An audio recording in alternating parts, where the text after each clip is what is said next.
Muy buenas noches, amados hermanos. Damos gracias a Dios porque esta noche nos podemos reunir nuevamente para abrir la Escritura, para estudiar y aprender de la sabiduría, con la sabiduría que nos da Dios a través de la palabra, a través de su revelación, sobre todo y en particular sobre las doctrinas que los hombres han intentado, no ahora, desde siempre, filtrar o introducir a la iglesia del Señor para tratar de desestabilizar, para tratar de combinar lo que Satanás quiere que la iglesia crea, los engaños, las mentiras, las falsedades con las que quiere engañar a los hermanos para que se pierdan, para destruir a la iglesia, para dividirla y definitivamente que en algunos ámbitos, congregaciones en particulares, individuos en particular lo ha logrado porque quizá no estaban velando y orando.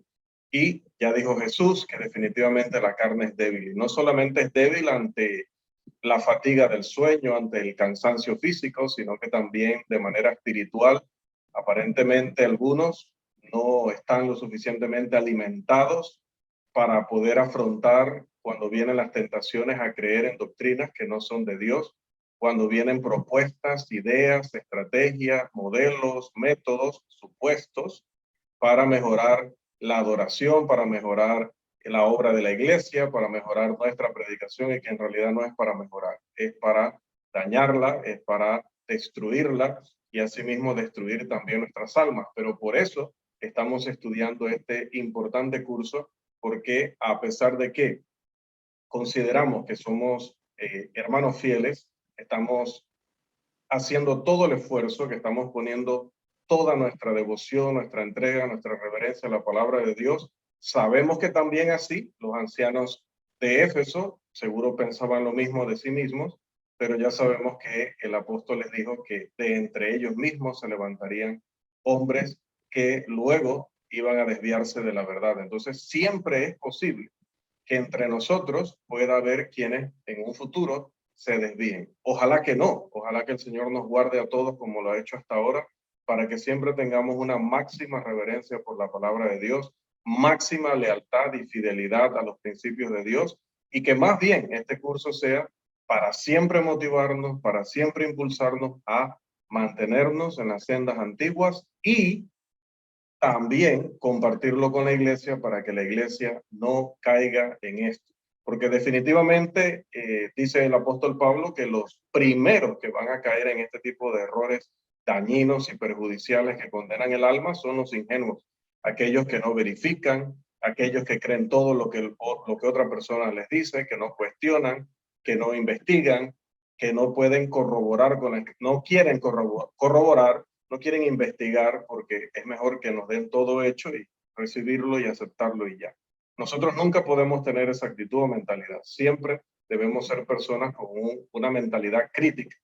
Crítica en el sentido técnico de la palabra, no crítica de vivir creyendo, sino crítica en el sentido de saber que debo aplicar el sentido común, que debo aplicar la lógica, que debo aplicar mi experiencia con la escritura, que debo aplicar las herramientas de la hermenéutica, que debo encomendarme en primer lugar a Dios para que me dé de esa sabiduría de lo alto y siempre estar revisando lo que creo, lo que enseño, lo que predico, porque debo estar siempre cuidándome de que la doctrina sea pura, porque de lo contrario no me salvo yo y tampoco se salva aquellos que me escuchan, porque estarían creyendo como mandamientos doctrinas que son solamente de hombres.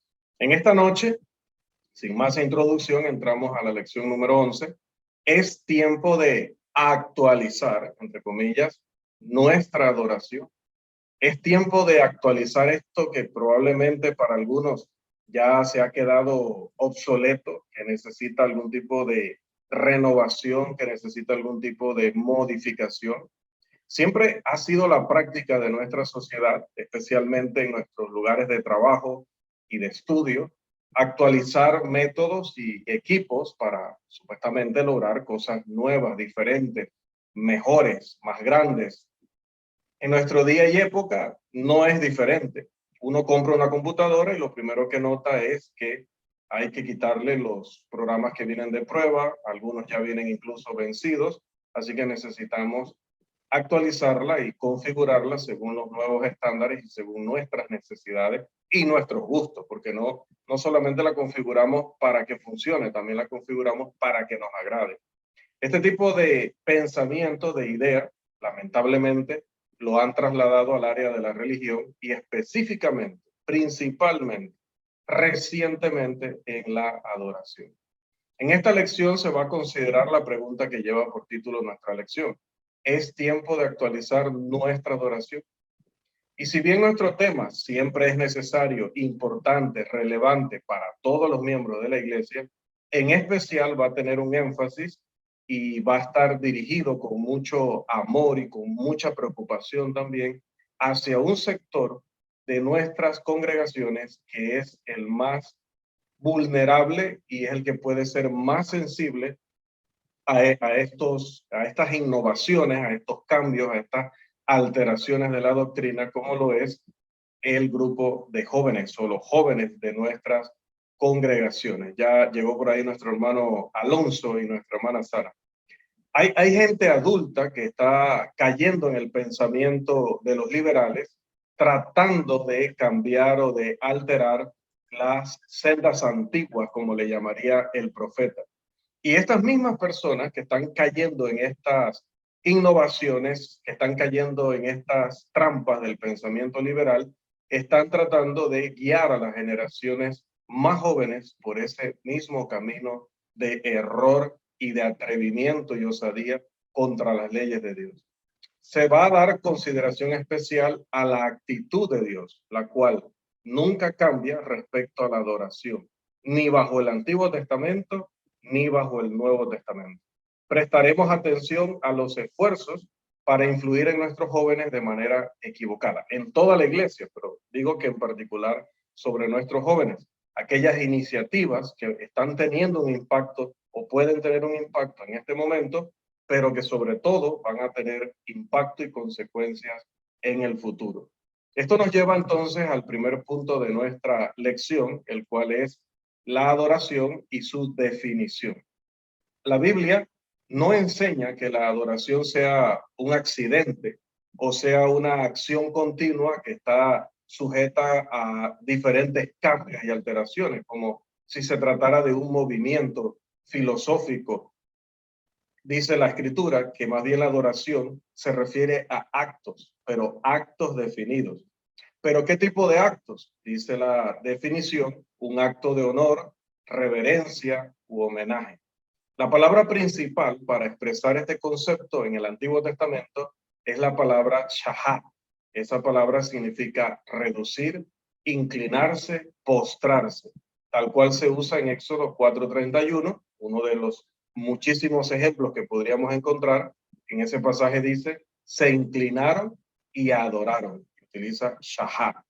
La palabra principal para adoración en el Nuevo Testamento es proscuneo, que significa besar la mano o quedarse en tierra.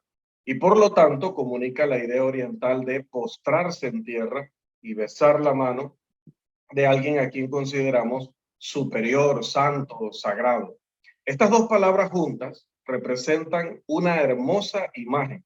¿Por qué? Porque comunican humildad, reverencia y sumisión. Cualidades que deben estar presentes en la verdadera adoración al Padre Celestial. Con esto en mente, entonces, podemos hablar de la importancia y necesidad de la adoración.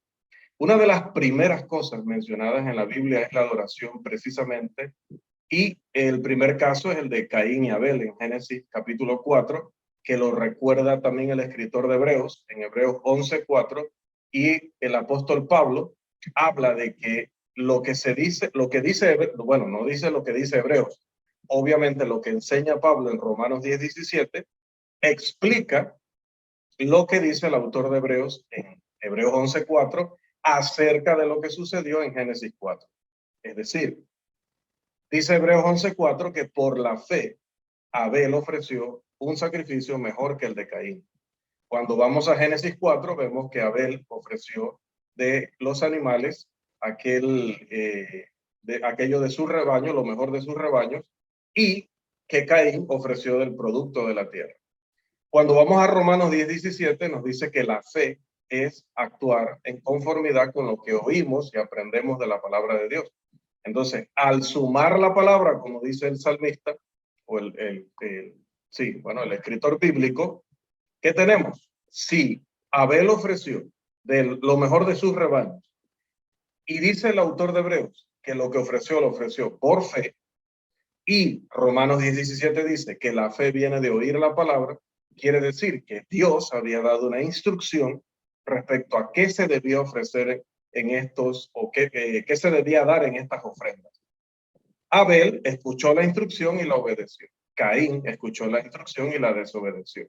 Por lo tanto, se dice que Abel sí ofreció lo que a Dios le agradó, y de Caín se dice que desagradó a Dios, y ya sabemos que luego fue castigado.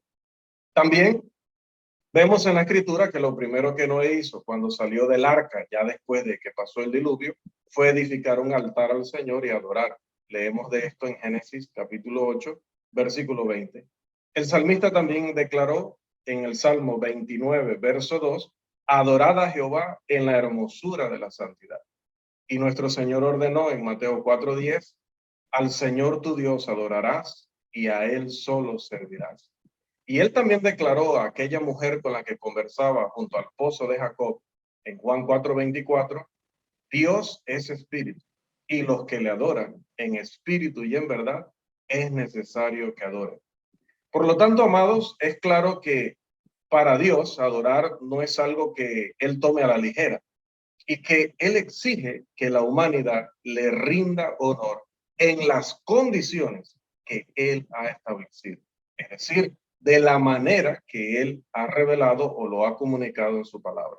Nuestro Salvador no solamente enseñó acerca de la adoración, sino que también nos dio ejemplo en su propia vida, cumpliendo con los principios y leyes del Antiguo Testamento. Podemos leer en Lucas 4:16, vino a Nazaret, donde se había criado, y en el día de reposo entró en la sinagoga conforme a su escritura y conforme a su costumbre, y se levantó a leer.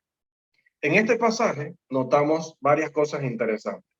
La primera de ellas, si estoy citando Lucas 4:16, es que dice el texto que era su costumbre ir a adorar. No era un impulso, no era una carga para él, no era algo que lo obligaba, no, dice que era su costumbre, era un hábito para él presentarse a adorar. Dos, que fue a un lugar específico, este lugar era la sinagoga, y que en ese lugar hizo cosas específicas, por lo menos explícitamente se nos dice que se puso de pie a leer. Sabemos también por el sistema de adoración en la sinagoga que también oró. Sabemos que también cantó, pero bueno, explícitamente que se puso de pie a leer la escritura. Y en tercer lugar, que pues participó en todo y que no solamente estuvo allí como un observador o que no asistió para ser entretenido por un grupo que lo hacía todo mientras él simplemente veía todas las acciones.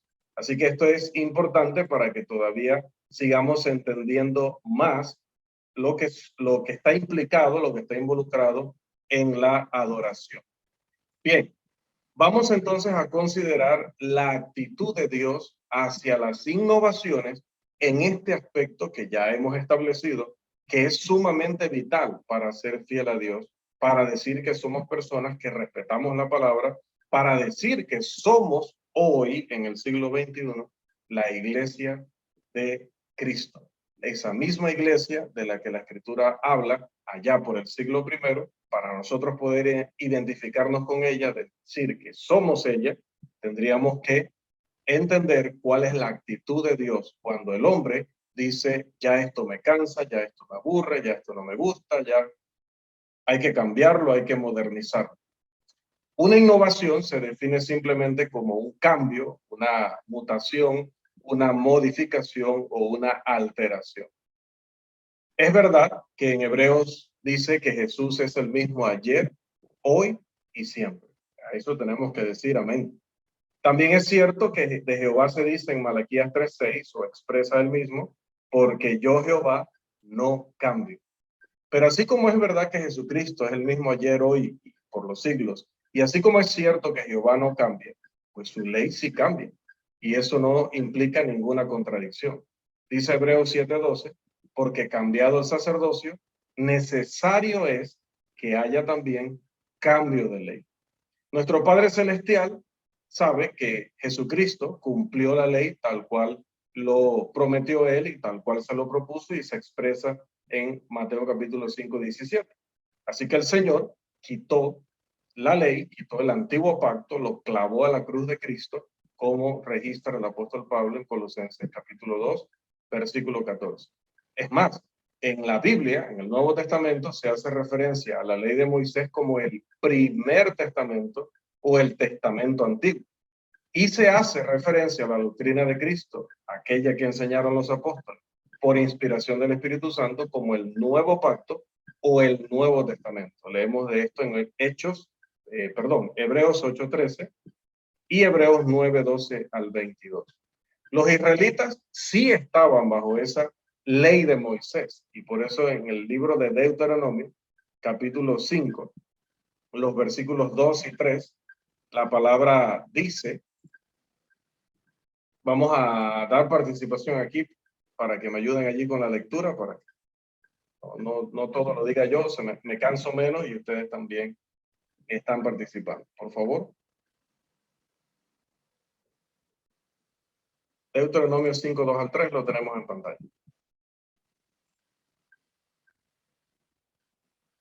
A ver, hermano Irving.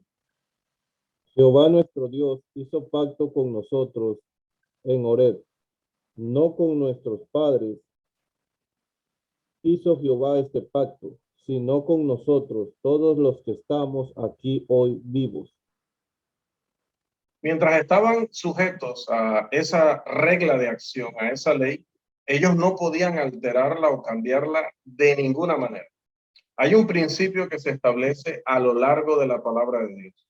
El hombre no debe agregar o quitar nada de la palabra de Dios. Deuteronomio 4:2, Proverbios 36, Apocalipsis 22, 18 al 19 son los textos que explícitamente, claramente sabemos que afirman esto. Si había algún intento de introducir alguna innovación, Dios automáticamente mostraba su desagrado.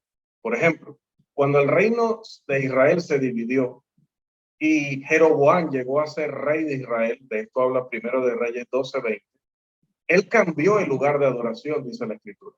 El lugar del sacrificio debía estar en Jerusalén. Es más, en Primero de Reyes 12:27 lo dice, si este pueblo subiera a ofrecer sacrificios en la casa de Jehová, en Jerusalén, o sea, él estaba reconociendo que el lugar ordenado por Dios era allá, que la casa de Dios estaba allá en Jerusalén. Pero a él no le convenía eso, temiendo que el pueblo cambiara su lealtad. Si iba a Jerusalén, hizo 2 becerros de oro y puso uno en Betel y otro en Dan, según Primero de Reyes 12:28 al 30.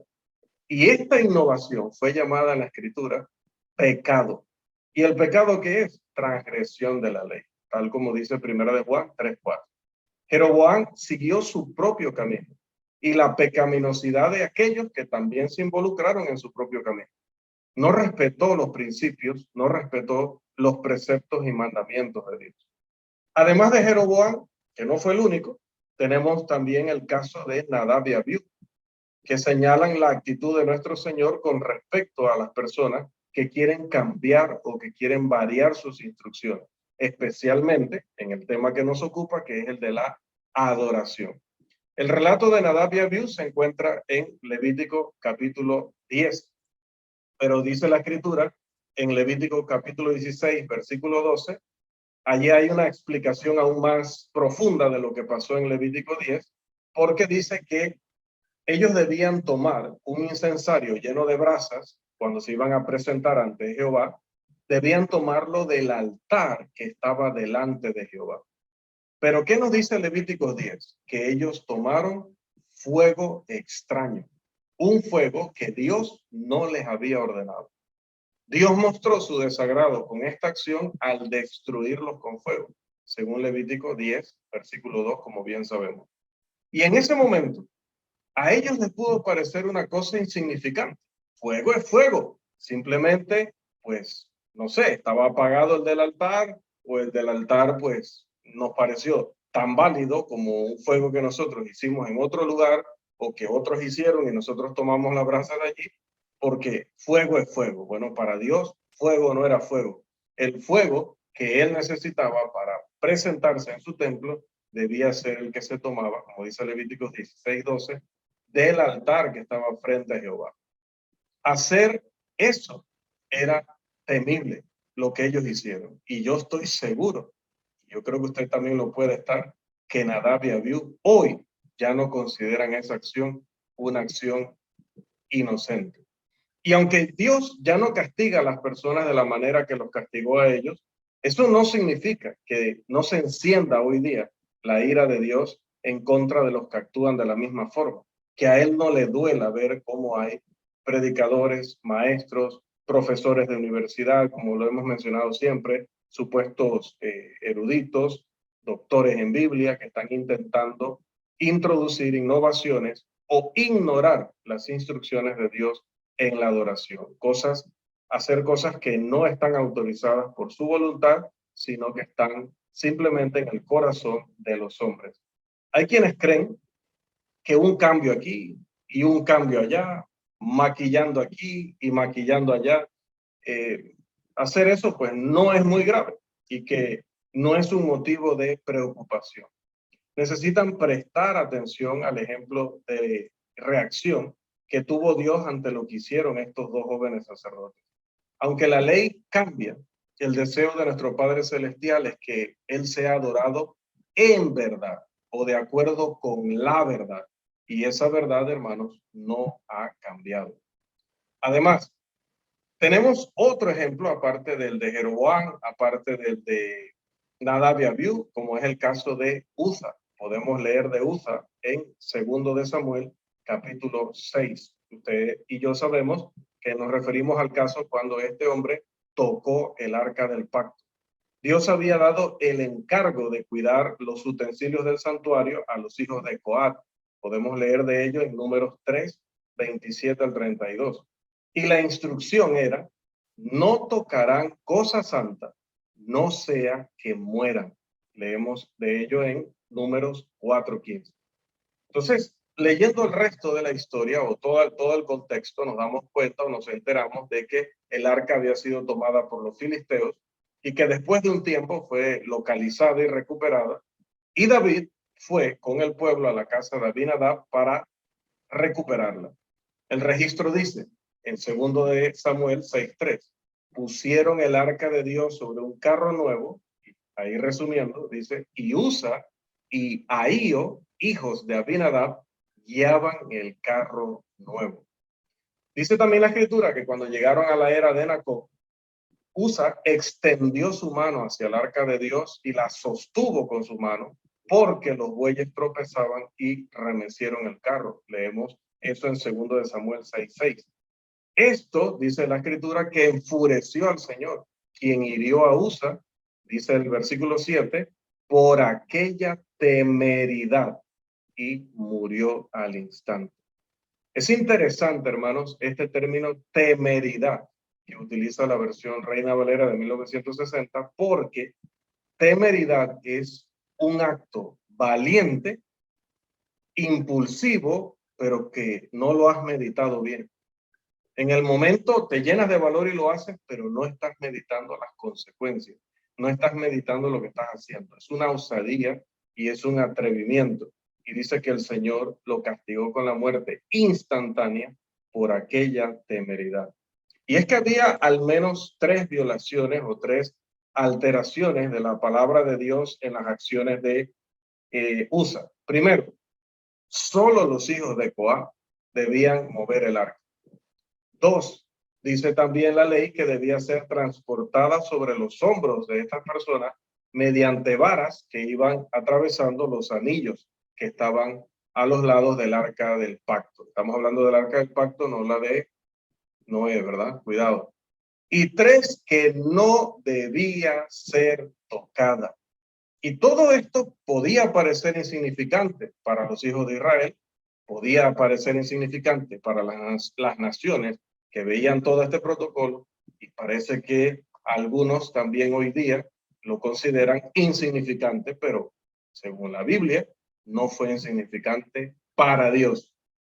Hay otros relatos que se pueden considerar como el de Noé y su construcción del arca con madera de gofer, según las instrucciones de Génesis 6, o el de Moisés golpeando 2 veces la roca en lugar de hablarle, como le había instruido Dios allá en Números 28 al 12, o el ejemplo de Adán y Eva, que comieron del fruto prohibido y que fueron expulsados del jardín del Edén, como podemos leer de ello en Génesis 2, 16 y 17 y el 3, 1 al 24. Estas historias bien ilustran la severidad de Dios y su demanda, su exigencia de que ni en el pasado, ni en el presente, ni en el futuro, nunca Él va a tolerar, nunca va a aceptar que se altere nada en su ley. Entonces, definitivamente que tenemos que hablar, cuando queremos hacer la voluntad de Dios, de una adoración según el estándar de Dios, una adoración que Dios apruebe, y esta no es más que hoy día la adoración o la correcta adoración del Nuevo Testamento. La palabra correcta significa conforme o en acuerdo con la verdad. Y este es un término apropiado para aplicarse en todo momento a cualquier tema de la doctrina bíblica, pero especialmente esta noche lo aplicaremos a la adoración. La correcta adoración del Nuevo Testamento es correcta porque debe estar en armonía o debe estar de acuerdo al principio expuesto por Jesús en Juan 4:24. Es decir, la adoración debe hacerse en espíritu y en verdad. La adoración correcta debe tener la actitud o debe tener la perspectiva apropiada. No hay ninguna duda de este hecho para todo estudiante serio de la Biblia que considere detenidamente, seriamente, todas las instrucciones de Dios en esta doctrina. Cuando se afirma allí en Juan 4 que Dios es espíritu, se nos dice para que no es que entendamos que Dios es una actitud, sino que Él es un ser espiritual. Se cree que el pasaje de Juan 4:24 y la declaración de espíritu implica más que una actitud. ¿Por qué? Porque en Juan 16:13 Jesús se refiere al Espíritu Santo como el Espíritu de verdad y dice que Él iba a venir y que iba a guiar a los apóstoles a toda la verdad. Y sabemos por los registros de Hechos en adelante que efectivamente el Espíritu Santo le mostró a los apóstoles la verdad en cuanto a muchas cosas y especialmente en cuanto a la manera correcta en la cual Dios quería ser adorado. Por lo tanto, sumando Juan 4:24 con Juan 16:13, con todo lo que sabemos del resto del Nuevo Testamento, pues podemos entender que en espíritu y en verdad sirve para enfatizar que uno debe seguir lo que Dios, a través de su espíritu, ha demostrado como la verdad respecto a la doctrina de la adoración, tal cual Dios quiere que se practique, tal cual Dios quiere que se le dé honra y reverencia. Pero el número, amados, es inmenso si nosotros consideramos a aquellos que tienen la actitud correcta en la adoración y que son tan sinceros como un hombre pueda ser sincero. Y sin embargo, dice la Escritura que su adoración, independientemente de su sinceridad, puede ser vana. Jesús se refirió a la gente de su tiempo en Mateo 15:19 y seguramente a muchos hoy con las palabras: pues en vano me honran, enseñando como doctrinas mandamientos de hombres. No todo lo que se llama adoración hoy es correcto, o es conforme a la verdad, o es fructífero ante los ojos de Dios. Pablo, en su carta a los Colosenses, se refiere a personas que desde esa época, desde ese tiempo, ya estaban ofreciendo a Dios innovaciones, doctrinas o enseñanzas de hombres. Podemos leer de ello en Colosenses capítulo 2, versículo 23. Los maestros judaizantes eran aquellos que enseñaban que, aparte de la doctrina de los apóstoles, también había que circuncidarse y que también había que guardar ciertos ritos o ceremonias de la ley de Moisés, como podemos corroborar en Hechos capítulo 15. Ellos estaban imponiendo a los gentiles todavía preceptos y ordenanzas del antiguo pacto. ¿Y a eso cómo se le llamó? Precisamente en este texto de Colosenses 2:23 se le llamó culto voluntario. ¿Y qué es un culto voluntario? Bueno, se define culto voluntario como una adoración elegida por uno mismo, que está diseñada según la voluntad de quien la elige y que no es el tipo de adoración que Dios ha prescrito. Culto voluntario es todo lo que el hombre ofrece a Dios, no basándose en la revelación, sino basándose en sus propios deseos o en sus propias ideas. Por lo tanto, definitivamente, amados, nosotros no podemos ofrecer a Dios lo que nosotros queremos. No lo puede hacer ningún hombre. Y esperar que Dios lo reciba, porque ya dijo el apóstol en esta carta que Dios no considera eso adoración verdadera. Y esta parece ser la tendencia de nuestra época. Es este mismo tipo de pensamiento el que se ha infiltrado en la iglesia del Señor y ha provocado la alteración de ciertos aspectos de la adoración. Y como nosotros estamos dedicados en este curso en particular a desvelar cualquier doctrina de hombre que se quiera disfrazar de doctrina de Dios, nos toca afrontar este tema. Puede ser a veces tan sutil este intento de modificar la adoración de Dios, y por eso es que nosotros vamos a discutir algunos detalles y algunos puntos específicos de estas sutilezas y filosofías de hombre.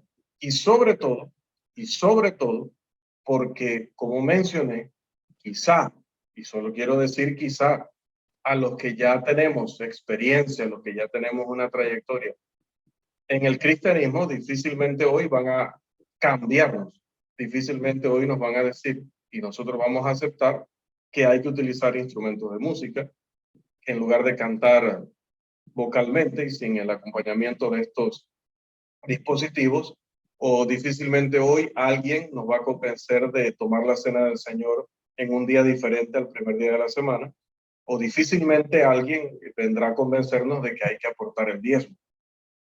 Pero nuestros jóvenes no sabemos cómo estas cosas, estas ideas, puedan terminar afectando su fe y su práctica en un futuro, cuando ya sean los adultos que estén dirigiendo, presidiendo y enseñando en la iglesia.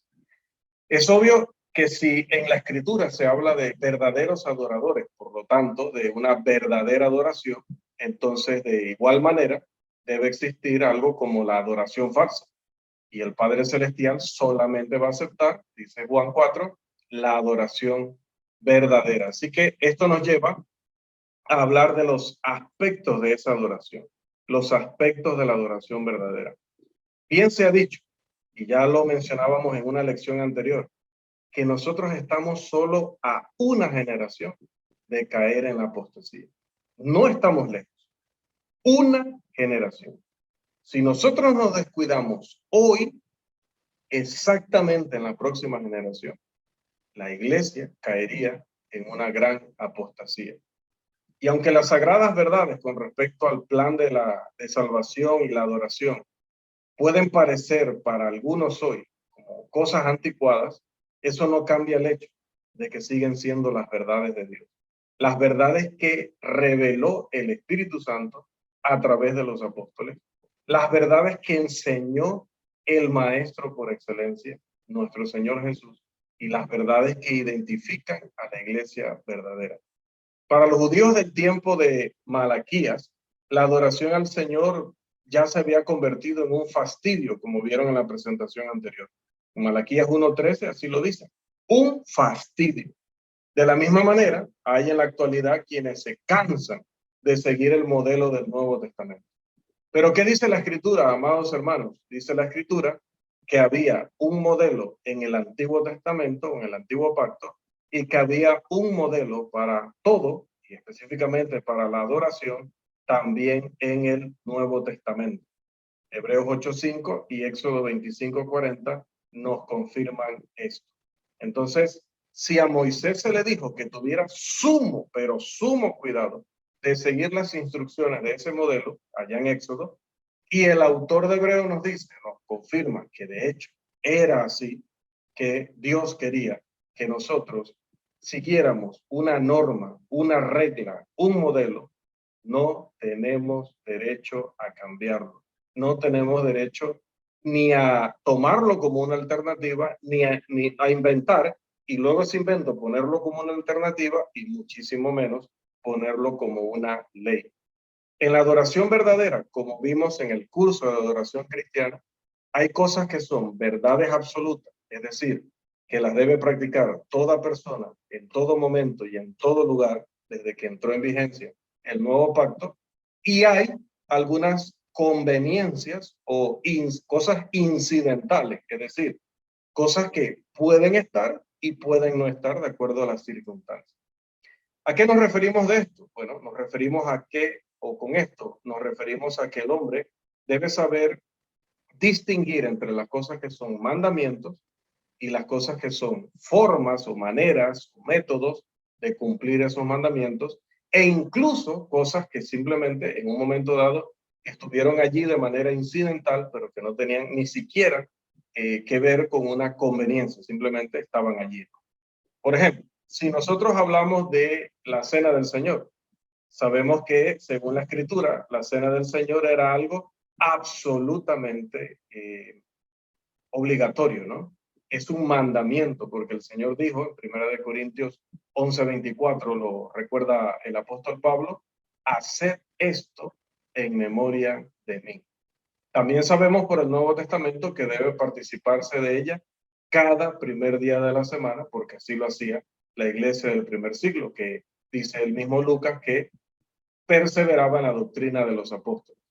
Entonces, cuando hay un mandamiento y luego encontramos, aparte del mandamiento, un ejemplo de ese mandamiento llevándose a cabo, esto significa que ese mandamiento es para todos nosotros, es de carácter obligatorio. Pero, aunque es obligatorio participar de la cena del Señor, porque fue mandamiento y porque se vio el ejemplo, aunque es obligatorio participar de ella en el primer día de la semana, porque hay un mandamiento, porque hay un ejemplo, había cosas incidentales cuando se habló de la cena del Señor en el Nuevo Testamento. ¿Cómo qué? Bueno, como que se participara de ella en un aposento alto. No era una regla, no era esencial para cumplir el mandamiento que tuvieras que subir a un aposento alto. Tampoco que hubiera muchas luces como las que había ya en Troas, donde Pablo fue a predicar. Pero sí hay cosas que son absolutos u obligatorios, como son el uso del pan sin levadura y el uso del fruto de la vid. Pero no es obligatorio, dentro del uso de estos elementos, por ejemplo, utilizar solamente una copa, porque la Biblia diga copa cuando nos estamos en realidad confundiendo con que la Biblia es una referencia al contenido y no una referencia al envase. Hay algunas innovaciones que se han dado en lo referente a la cena del Señor y que nosotros hoy las vamos a mencionar para que las tengamos en cuenta y también la puedan tener en cuenta todos los hermanos que luego vean el estudio a través de los videos. La observancia de la cena del Señor los jueves por la noche, creyendo que debido a que Jesús lo hizo un jueves en la noche, o le instituyó un jueves en la noche, porque era el día de celebrar la Pascua, y él aprovechó la celebración de la Pascua para instituir su propio memorial, que era la cena del Señor, algunos como, bueno, iba a decir los testigos de Jehová, pero creo que los testigos de Jehová lo hacen una vez al año, precisamente en la fecha en la que los israelitas celebran, bueno, no los israelitas, los llamados judíos hoy celebran la Pascua. Entonces, ellos lo harán una vez al año, pero hay quienes se reúnen, si alguien lo recuerda, puede participar solamente los jueves, porque dicen Jesús la instituyó un jueves, por lo tanto debemos participar de ella los jueves. Dos, otra innovación es utilizar vino o jugo de uva fermentado, cualquiera de las dos, ¿no? Porque ya hoy puse vino fermentado porque en la Biblia vino podía ser jugo fresco o podía ser fermentado. Hoy día decir vino en un 99% de las ocasiones se va a referir a una bebida alcohólica, por lo tanto, pues, no es un término apropiado para utilizarlo durante la celebración de la Cena del Señor. De hecho, la Biblia usa vino, usted sabrá cuántas veces, y nunca lo utiliza para referirse al elemento de la Cena del Señor. Tres, otra innovación es decir que se debe utilizar un contenedor común, es decir, que se debe utilizar únicamente una copa, que esa es la manera bíblica o la manera espiritual de poder cumplir con el mandamiento de Dios. Y una innovación que no es no es tanto una innovación, porque lleva muchísimos años practicándose en muchas congregaciones, que otra vez, como mencionaba al inicio, no estamos alerta, no estamos vigilantes, no estamos filtrando, no estamos siendo exigentes, como Dios es exigente, respecto a que todo lo que hagamos en adoración esté autorizado, esté justificado por la palabra de Dios. ¿Y a qué nos referimos? Al punto número 4, que también tenemos allí en pantalla. A cantar durante la cena del Señor. ¿Por qué? Porque eso es mezclar dos actos de adoración. Y nosotros no tenemos ni mandamiento ni ejemplo respecto a eso. Es como si estuviéramos orando y de pronto el director de cantos empieza a cantar. O la mitad de la congregación empieza a cantar, mientras que la otra mitad de la congregación está orando al Señor.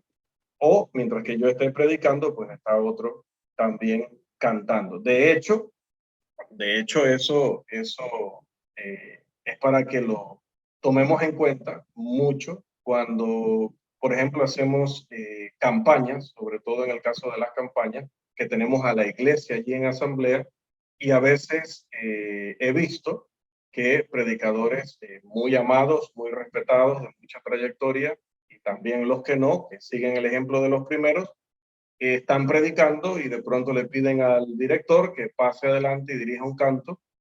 Y cuando el hombre está cantando, para tratar de darle ese drama y el impacto emocional, mientras que el director está cantando y la iglesia está cantando, ellos siguen predicando. En este caso, la parte de su predicación que tiene que ver con una invitación, pero también reforzando puntos de su sermón. ¿Dónde aprendieron eso? ¿En la Biblia? ¿Lo aprendieron en el Nuevo Testamento? Mezclar dos actos de adoración, practicar dos actos de adoración al mismo tiempo, esa es la enseñanza bíblica. Porque cuando yo voy a la Biblia, y precisamente voy a la institución de la Cena del Señor, dice la Escritura que cuando terminaron, cuando pasó la cena, cantaron un himno y después de eso salieron. Sí se cantó, pero se cantó después, como se podría cantar antes y como según la práctica de la Pascua habían cantado antes, pero no cantaron durante, porque un acto es un acto y el otro acto es otro acto. Pero usted me dirá, ¿no se ha visto esto en las iglesias de Cristo? Sí se ha visto. ¿Nos hemos preguntado si eso tiene autoridad o no? No nos los hemos preguntado. Incluso en esta misma línea, nos hemos acostumbrado a escuchar las alabanzas a Dios como si fuera un bolero, como si fuera una balada, como si fuera, pues, no sé. ¿Sí? Ya las usamos de entretenimiento. Porque si usted me dice a mí que usted pone un cántico y usted lo está practicando, como han estado acá los hermanos en Santiago, practicando nuevos cánticos, han estado poniendo un audio con un himno, pero para practicarlo, de manera didáctica, para enseñar. Nosotros los estamos poniendo para entretener nuestro oído. No estamos cantando, no lo estamos aprendiendo, tampoco obviamente estamos con la congregación adorando. Y esto se ha trasladado, se ha traducido de muchas maneras.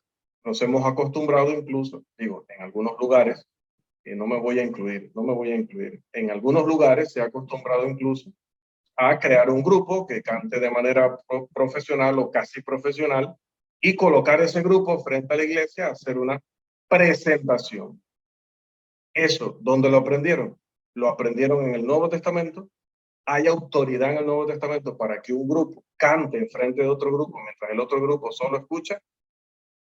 El que eso viene del mundo del entretenimiento y del mundo del show, es evidente que cuando estos hermanos terminan, algunos hermanos tienen hasta la tentación de aplaudir.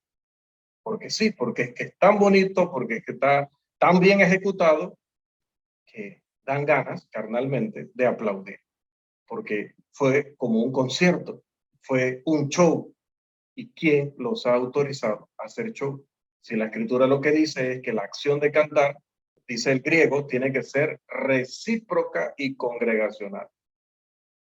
Si el Espíritu Santo en el idioma que le reveló al apóstol Pablo cómo se debía cantar en la iglesia, dice que debe ser recíproco y dice que debe ser congregacional, ¿quién autorizó a alguien a pararse en el púlpito y cantar él solito?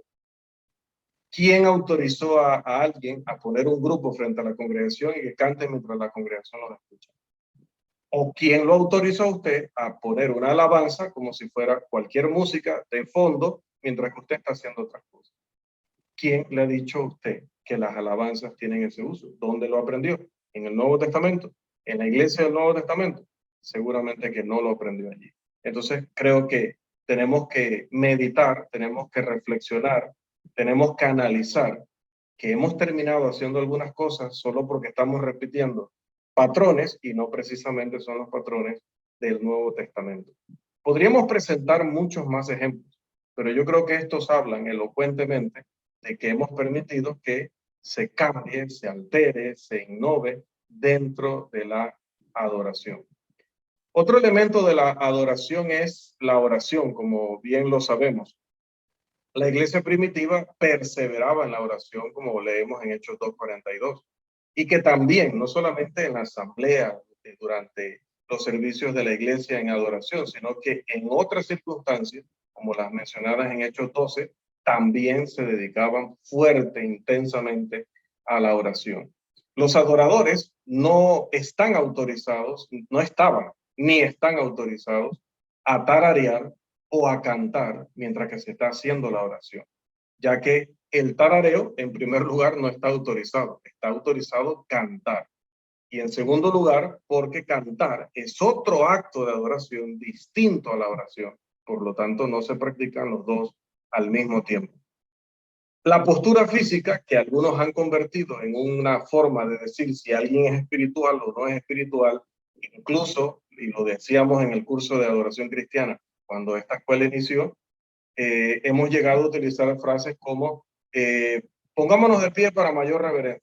Pero ¿por qué para mayor reverencia? Mejor me arrodillo para mayor reverencia.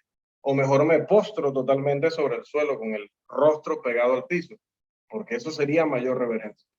Entonces, lo que usted considera mayor reverencia no es reverencia estar sentado, reverencia es estar de pie. De pronto para mí reverencia es estar de rodillas. Y de pronto para el hermano Irving no es estar de rodillas, es postrarse totalmente. Entonces, ¿qué hacemos? Que no considerar a ninguna más espiritual que la otra, no considerar a ninguna más reverente que la otra, porque no hay un mandamiento específico respecto a una postura para la oración durante la adoración a Dios. La postura física no es vinculante, no es obligatoria. También, amados hermanos, dentro de la adoración tenemos lo que es la predicación de la palabra. Ese es un aspecto importante y vital de las asambleas de los santos. Jesús dijo en Marcos 16:15, predicar la palabra a toda criatura, el evangelio. Y Pablo lo hizo. En Hechos 27 incluso se fue hasta la medianoche predicando esa palabra. Y también le ordenó, le instruyó como apóstol al evangelista Timoteo, su hijo en la fe, predica la palabra, dice 2 Timoteo 4:2. Pero también aquí se ha infiltrado la innovación y algunos quieren alterar el mensaje predicando otras cosas.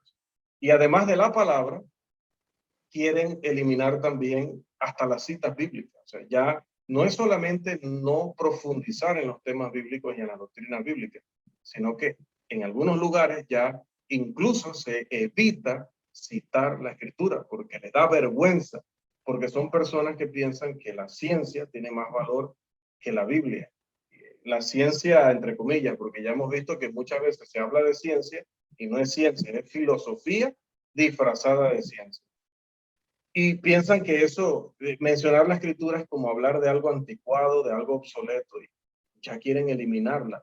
Quieren predicar motivando como psicólogos, motivando como o analizando la vida de los miembros como sociólogos, como psicólogos, en lugar de simplemente predicar lo que se nos ha ordenado predicar.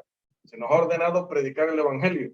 Se nos ha ordenado predicar la palabra, no se nos ha ordenado ser voceros de los psicólogos, sociólogos, motivadores y todo ese montón de charlatanes, digo, aparte de los psicólogos y sociólogos, todo el montón de charlatanes que quieren hacer el trabajo del psicólogo, pero ganar muchísimo más que ellos, entregando muchísimo menos, porque a ellos sí hay que respetarles como profesionales, siempre que los principios que enseñen estén en armonía con los principios de Dios, pero me refiero a charlatanes, aquellos que ni siquiera han pasado una carrera, que ni siquiera han estudiado de manera clínica y profesional la psicología humana, la sociología del planeta o de la cultura humana, pero quieren venir a ser seguidos por miles, por cientos de miles, para cobrar muchísimo dinero de una manera muy fácil. Amados, esto es sumamente preocupante.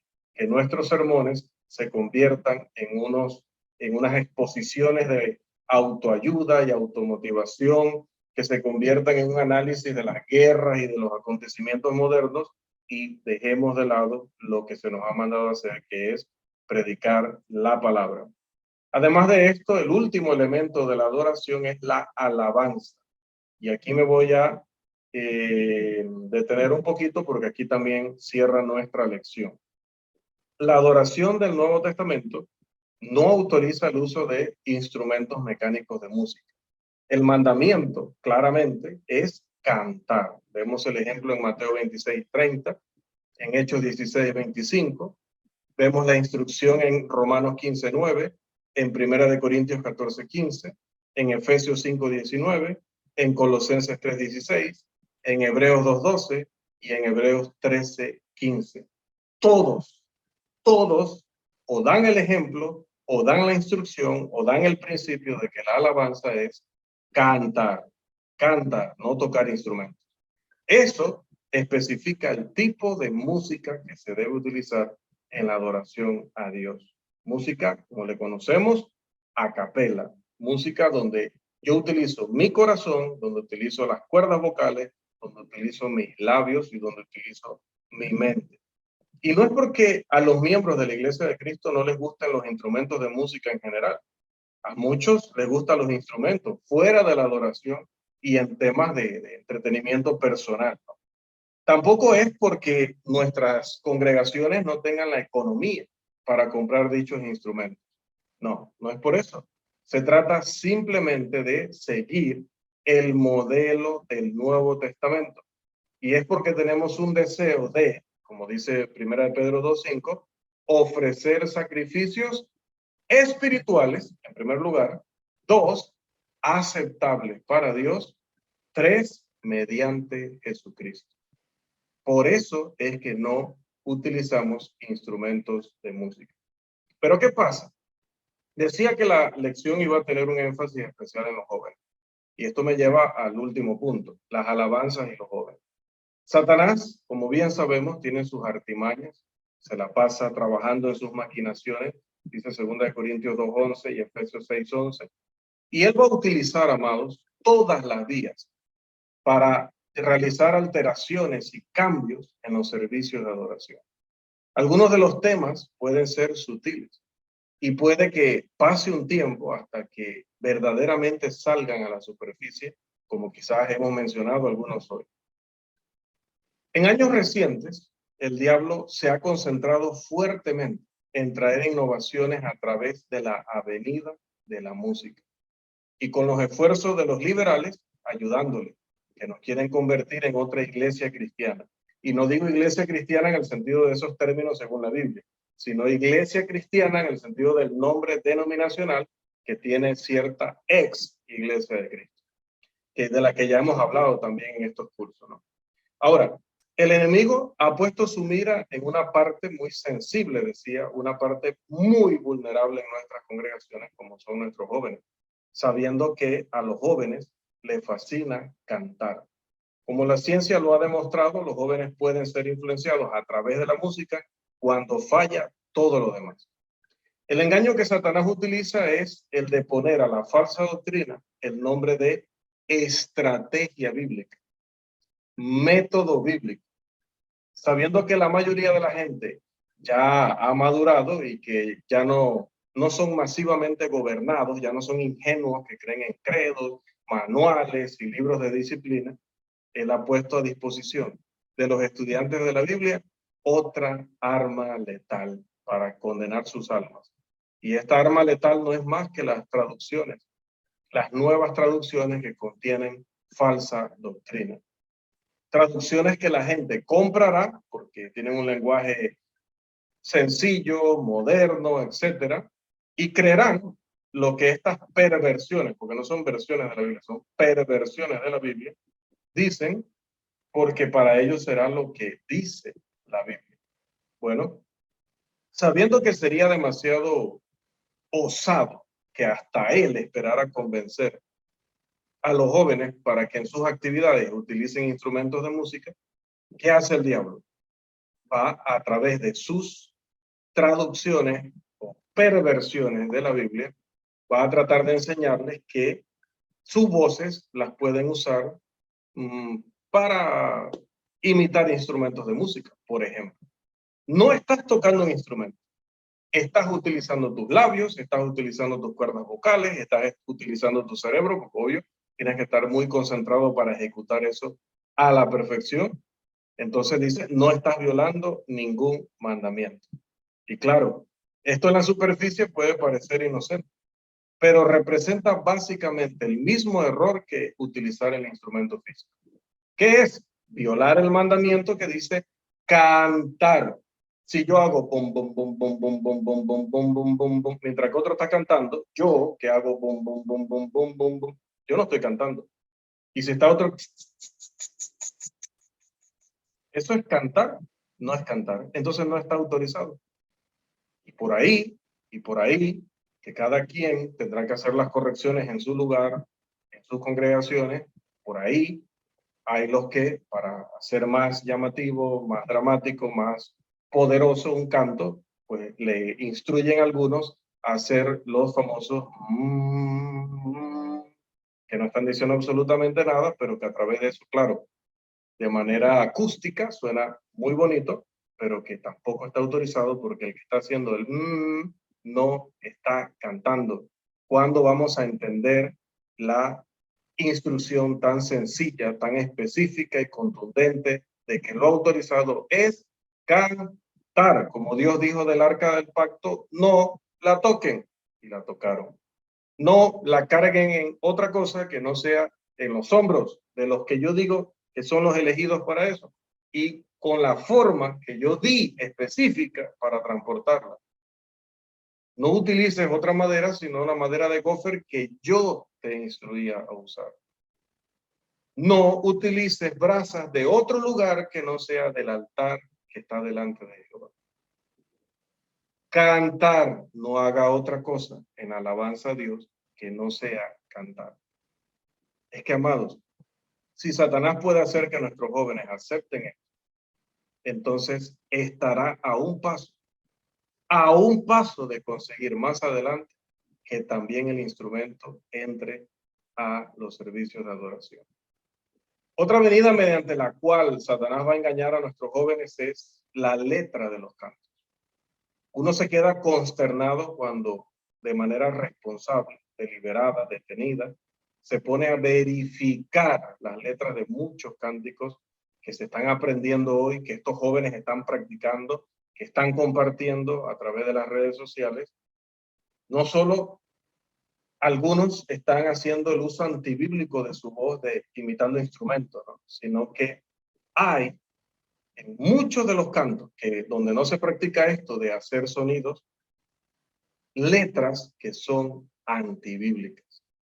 Y me llena de espanto, amados, que estos sean los cantos con los que nosotros hemos estado adorando a Dios durante tanto tiempo, repitiendo lo que escribió un sectario como doctrina sectaria y nosotros sin analizar verdaderamente lo que hemos cantado.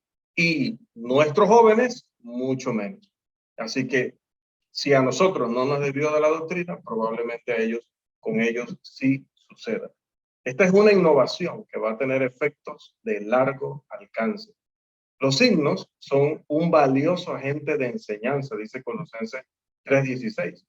Y por eso es que la Escritura nos instruye enseñándoos y exhortándoos unos a otros con salmos e himnos y cánticos espirituales, como dice ese texto.